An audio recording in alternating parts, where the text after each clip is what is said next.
So we are 1 week in to golf here at St Ansell Links, and it's been a phenomenal week. Lots of members have managed to get out and enjoy themselves, and things are starting to change. The course is improving day by day.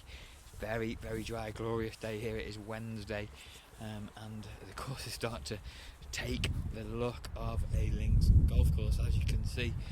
I'm going to get a quick chat with Greg very shortly, just see how the week's gone for him, our course manager. There's a few little updates for members.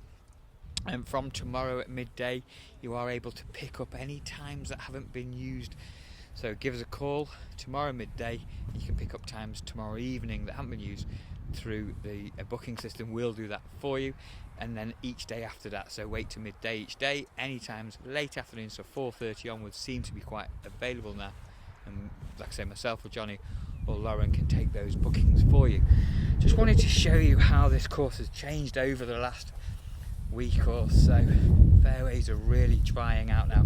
A true links test. I'm going to look down towards the 9th green there. A little bit of breeze picking up as we always get here. So we've just got a couple of members who've just come off the course after a glorious day. Guys, how's it gone out there today? Oh, it's fantastic. Fantastic, Yeah, brilliant. Awesome. Course is a great nick. Brilliant. That's for better. How 7 days in, how did you find the course compared to maybe last week? Did you get a game early last week? Yeah. Yeah, I played Wednesday last week and we same time. Yeah. What do you think today versus them? You can see it's drying up. I think you can see Yeah. the course is definitely drying up. It's a sterling job of keeping hold of stuff, really. Brilliant. You know, the amount of water we've had. And the Good. greens, you see, running really true, running nice. Brilliant. I've noticed a bit more pace in the greens now. A He's little able bit, to yeah. cut them down a little now. Yeah. A little Good bit. stuff. Like you said earlier, though, there's a bit of growth on them still. So Yeah. Brilliant. we've got roughs up. Definitely up. Roughs Even up. more so than last week. Great. Do you need any more balls? No, I can't lose one ball. Oh, that's no good, is it? Just remember. Far enough. Josh took the money though, so any bit of money that he's putting into balls is probably mine. Oh, okay. Thanks for that. Brilliant. No, it's enjoyable at the minute. Great. Good Enjoyable. stuff. Great. Thanks, guys. Appreciate it. Cheers, mate. Good day. Have See a you good day. So as I mentioned, I've just been able to catch up with Greg, our course manager. Greg, how are you doing? Not so bad. He looks a bit worn out. He's had a lot going on. It's been a tough 7 days. I mean, there's been a lot of chat from members about the course. A lot of very positive feedback, Greg. So you must convey that onto your team. Well done, great work. If anything, a few questions that the members have asked. One of them has been about the greens, and we've explained that you've had to keep the grass a little bit longer during the downtime, and you can't just cut it dead quick because that'll stress it too much. And it's just a slow burner. But there's something actually just discussed with me, which is the Poana seeding. There you go. Piranha seeding. And explain what that is for. Should we have a little walk to this 18th green? Yeah, sure. Yeah. So basically, it's part of its sort of annual cycle. You get it's a meadow grass, and it decides it will seed generally April, May, which is kind of like the perfect storm, really, I suppose, at this time of year. With what's gone on this year, it's not the perfect storm, unfortunately. So parts of the greens are going through a seeding phase at the minute, which is it's unfortunate. It leads to like a differential in growth heights, because your perennial plants like your bent grasses, your fescues, they're doing one thing. They're happy to put leaves out. Yeah. And the Poa doesn't want to do that. It's just going to seed, so it's not interested in like growing at the same rate. Yeah. Okay. It's just like all it wants to do is basically put some seeds out. You can see them on the greens. Just have a little look at this green got here. a few more than some of the other greens, but it's like these little I can see. Yeah. whiteheads here. And the effect that's going to have on the roll, it'll just slow it down a little bit, the pace. Yeah, I think the reason why they're probably slightly slower because of that is the way we maintain them here. We try and maintain a slightly higher height of cut through this phase, because if you stress them more, if you cut them shorter and stress them more, what will happen is that plant will start to cannibalise its roots Yeah.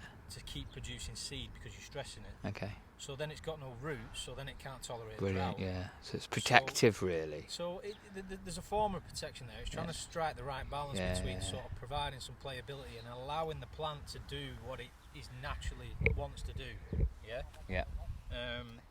Because if you cannibalise the roots on a green like that, you know, I mean, we're already in a dry phase anyway. We're on like one of the driest starts to a spring ever on record. So, you know, if you force your greens in that way, you're going to be playing catch up, and you're going to put them under so much stress that you're going to have major problems later in the year. So, great. What you're trying to do is basically build a strong system so that you can cope with the height of the summer.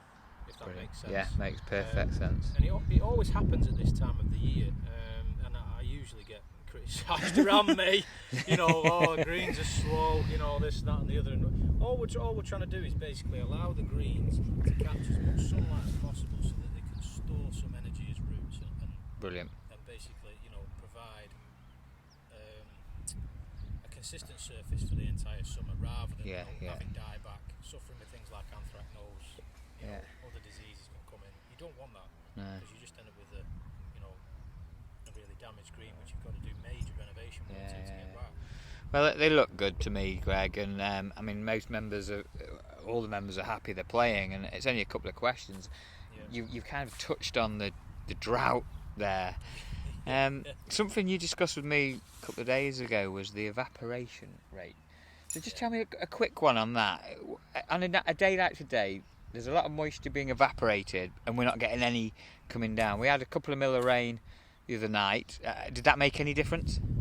Yeah. So essentially, your moisture losses are through evapotranspiration. So half of that element is evaporation, and then the other part is transpiration, which is what the plant actually uses. Okay. So that's what takes out the ground or whatever. We won't get too heavily into like the soil physics side of it, but basically, on average, since the dry spell came, we've been losing between 1.5 to 2 mil a day in evapotranspiration. Now, on a day like today, really bright blue skies, lovely. Warm, you know, it's a warm, lovely day. Probably going to be 2.5 or a bit more. So, if you're losing that in a 24-hour period, and you get, you know, a natural drop of rain at 2.5, the balance is right for that particular day. But we're not getting anywhere near that, are we? We're a long way behind. Right. I think, you know, on this site, with the experience that I've had over the last sort of 8 years, I'd say somewhere around about 50 millimetres per month to produce healthy turf. You know, depending on the conditions, you might need to top up a bit with your irrigation if you're, you know. Yeah. I mean, we've had 2.5 mil this month. That's not enough. We're 47.5 behind at the minute. So you're out there, you're putting a lot of water down. I've seen that. You've got the bowser out as well in the fairways. You've been thrown challenges continuously this winter and into the start of the season, and then obviously with the challenges of COVID. But you're handling it brilliantly, and you know, on behalf of the members, I've got to say a massive thank you to you and your team for what you're up to. I think I'd probably, you know, just second what you said there about the team. You know, they don't. They just get on, you know, and they're willing to work hard. And brilliant. You know, the club are lucky actually; they've got a really good setup. Very good. I've worked at some other teams where people are happy to just get out the door. You know, we don't have that here. We have the team that care about the place. All part of the family, eh? Yeah. Brilliant. Thanks, Greg. Well, I'm going to let you get back to it now. Really appreciate you coming out explaining a bit about the seeding on the greens, and then the obviously the evaporation and the amount of water that we're losing per day. But keep up the great work. Thank you again, and we'll catch up with you soon. Thank you very much for that, Greg. Really appreciate the chat. Just as a little reminder, we can provide product to you out on the first tee clip by click and collect. So if you do need golf balls, golf gloves, tee pegs, that kind of thing, even drinks, just drop us a line. We'll get them from the pro shop and bring them out for when you're ready to play. These 4 trolleys we've got lined up here, these are our ex-rental trolleys. They've all been disinfected, all been serviced, and we are selling those at £150 each, including a 36-hole lithium battery. So if anyone wants to pick up it with a bargain, that's definitely worth doing. I'm going to head back into the shop and show you the one-way system we've created. So as I've mentioned a couple of times already, there is a nice safe environment in here, a one-way system in to the shop. We can take bookings, amend your bookings nice and simply, and like I've just mentioned, if you did want to purchase anything, we can do a click and collect and bring that out to you onto the first tee.